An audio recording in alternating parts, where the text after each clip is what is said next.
Hi everyone, welcome to my presentation on Prosumption in Almere. My name is Esther Veen and I am an assistant professor in rural sociology in Wageningen University and research.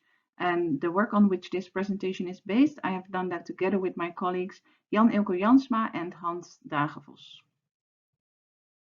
The starting point of my presentation is the lack of attention in food studies to everyday prosumption. Prosumption is a term that is a contamination, a putting together of the words of production and consumption. And it was introduced by Toffler in the 1980s or in 1980, and it was then rediscovered by Ritzer in 2010. He's very critical of the term, arguing that prosumption is actually a way of making consumers work for free for what they want to consume. Toffler was much more positive about the term. But in any way, in our research, we see it as people, consumers, so people producing some of their own food. And we feel that the term is not much used yet in food studies, even though there is a lot of growing attention for closing that gap between producer and consumer and for having consumers more say and more influence on what they consume and how that is being produced. The aim of a paper that we wrote on which I based this presentation is to investigate the value of this concept of presumption, seeing that it is not much used in literature, as a tool to look beyond the usual suspects in food studies.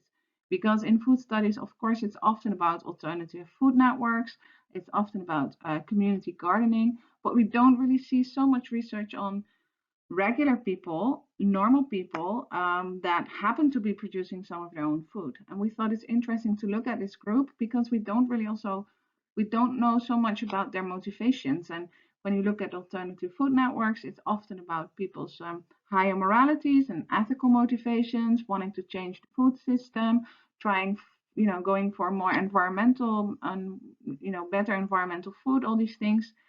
But it would be interesting to look at the regular prosumers, the regular people producing food. And so that is the aim of this presentation and also of the paper. And the work here is based on a project that we engaged in which we try to see much more food presumption in Almere. So what is happening? And basically, what do these prosumers do and why? And that's what we looked at in the project. And now in this presentation, it's much more looking at us using that data to try and see what we can do with the concept and whether the concept of presumption is useful. And so before we started our research, we had to operationalize the concept of presumption. And we saw it as a very broad, we interpreted it very broad, trying to see to what extent people are engaged in producing their own food, in what way, in any way, really. So we started really small scale, people growing food in their own kitchen or in the windowsill, so having a basil plant or growing some, those small tomatoes. It can also be people growing in their backyard, people growing in an allotment, so a bit further away from home, people growing in a community garden, so also further from home, but as a group, or people foraging. So with that, we mean people, picking berries or picking mushrooms from the wild. And here we also included beekeeping and fishing. And that is the only animal produce that we included in this operationalization. So we took it very broad, from the tiny basil plant to going out in the fields, because we didn't really want to rule out any groups beforehand. But as I said, we didn't look at any other, like not at chickens or keeping cows or so. And we also didn't really look at processing. So not if you would buy produce in order to process it, but only processing when it comes from people's own produce. And we did this research in Almere, which you see there at the red arrow. It's a medium-sized town in the Netherlands in the middle of the country, and it was built on newly taken land from the sea, so in this area.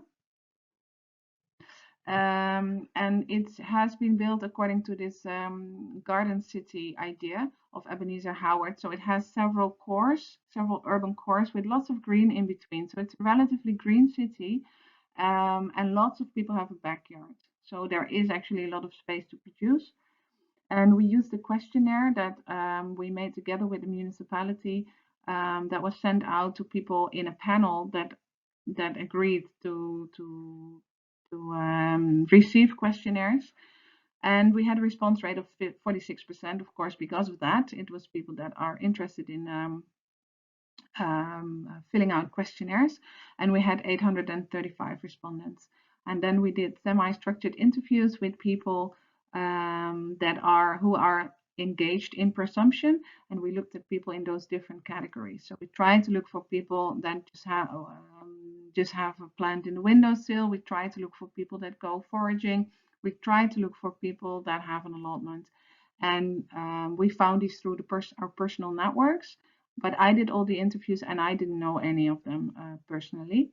Nevertheless, it's important to realize that both methods are a little bit biased because the people in the Almere panel are on average a little bit higher educated. More often they are white, more often they're a bit older. And in the semi-structured interviews, as we found the respondents through our personal networks, that is also biased. So I have to use my headset now because some construction work just started here. Um, some knowledge, some sharing of our findings. We found that presumption is both omnipresent, so it's everywhere, but it's also relatively marginal because we found 2/3 of the questionnaire respondents, and you see that here in the graph, are involved in one or more presumption categories. So 2/3 of the people have either grow something in the backyard, or they have something in the windowsill, or a combination of those. However, at the same time we also found that of this group, like people who grow in the backyard, do that very limitedly, so just a few square meters. So yes, lots of people are engaged in it, but at least for this group, for the questionnaire respondents, a relatively small scale. And you also see that the activities that would take more time, like growing in an allotment or in a community, are much less common. Interview respondents, on the other hand, of course, we also looked for them specifically to be engaged in these activities.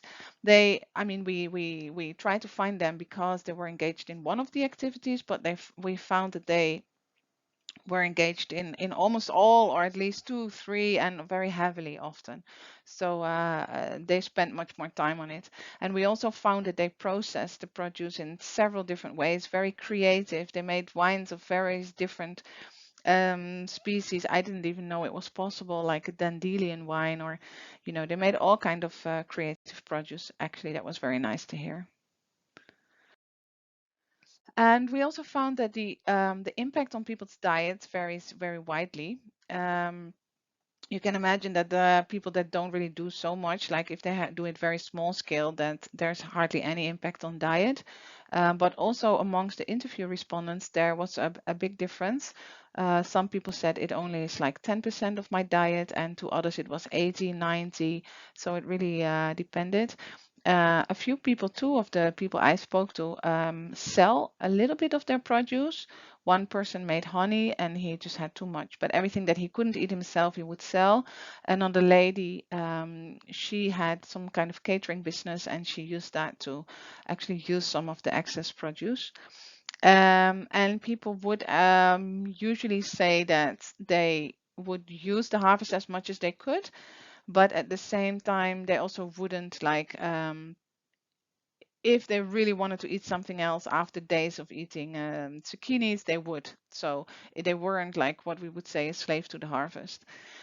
Um, and of course, some people would in winter not have so much to eat from the garden, but others would because they would grow winter vegetables, or they would store in specific ways to keep their vegetables fresh for winter. So we saw big differences between the respondents of the questionnaire, who were much more small scale prosumers, and the respondents of the interviews, for whom it was more important or took much more time. Nevertheless, the motivations were rather similar, and it all came down to enjoyment. So gardeners would enjoy the social elements of being in a garden with others, but mostly it really was about the pleasure of gardening itself, like the pleasure of the bodily activity, being outside, mentally being good for your mental health, being good for your physical health, and also really the pleasure and the satisfaction of having produced something for oneself. I have a nice quote here where someone says, "It's nice to get honey from it. My target is to produce something. It's satisfying. You have a good product." And someone else says, "It's very good therapy. You can feel the earth. You can do anything. You get so much from it." So it's really about enjoying to be in the garden, to be outside, and to also get a reward in in something tangible, and having the feeling that you have actually produced that. That is what really people really enjoy. So finally, we also tried to see to what extent we found that prosumers were also ethical shoppers. And I have to say that we did find that questionnaire respondents who engage in prosumption more often shop also in other places than the supermarket, like directly from the farmer or in an organic shop. But we want to be very careful with this finding. So we don't really want to go further into this because there's a few reasons to be very careful with this, which I don't want to go into further in this presentation. If we look at the interview respondents, we found some people we found the whole range, let's say. So some people were very into organic food. They wanted to buy organic as much as they could. Others said they occasionally buy organic. Others said they don't care for organic. And so we asked them not only about organic, but also about seasonal and local and all this kind of meatless, all this kind of things. Some people were really against the industrial food system. Others were really against supermarkets, but it was really hard to find, like, to categorize people, because some of them would, for instance, feel very strongly against the supermarket, but then did not like organic because they didn't believe in it or it was too expensive for them. And others would then also buy lots of organic, but because they thought that was healthy. Or others who ate from the garden a lot would then say, "Yeah, actually, you would think I would buy a lot of organic, but I don't." So the stories were very not consistent, which of course is the case for lots of our stories as people. But therefore, it was really difficult to sort of put people on a line on this continuum. But it was clear that the full continuum was there. And it was also clear that it wasn't that these people involved in prosumption all did so for environmental reasons. In fact, they didn't. So even if the people were interested in organic food, this was never, when I asked them for their motivations to be engaged in prosumption, this was never the first thing they mentioned. So sometimes it was like a buy effect that they enjoyed, or sometimes they said something like, "Yeah, okay, and the good thing is that I don't use any plastic," for instance. So they mentioned it a few times, but in general, I would say that um, the environmental reasons were never a first reason to get engaged in prosumption. And I think that is a very important finding when we look at the literature more broadly. So the conclusions of this paper is that our prosumers are very pragmatic. So first of all, they have no concerns for food and nutrition security. So this is not a reason for them to start prosumption activities. A second, we found it's a very common activity, but then, as I said, it's also practiced in a relatively limited scale. So few people do it heavily, they're heavily engaged in it, but most people only do it to a smaller extent. And people are mostly mostly motivated by personal reasons, by pragmatic reasons. And aiming for a more sustainable food system was never a main reason for people to be involved. It was always a subordinate motivation. Nevertheless, if we look at reality, we see for a large group of people, prosumption does actually form an alternative to the current food system. It's an actual alternative, even if they weren't looking for it. And we also feel that the existence of this pragmatic prosumer is mostly overlooked by policymakers, because it's often about these usual suspects that I talked about in the beginning, whereas there might be, or there is, as we found, quite a large group of people out there actually engaged in producing their own food. And perhaps this is a group that should receive a bit more attention. And so our conclusion is also that prosumption is a good concept. It can be very useful also in literature, in an academic world, to look beyond those usual suspects that we often seem to be focusing about, because these people are just out there doing their thing, growing their produce. So thanks for watching and for letting me share some of our work. I hope you enjoyed it, and my email address is here for any further questions. Thank you all.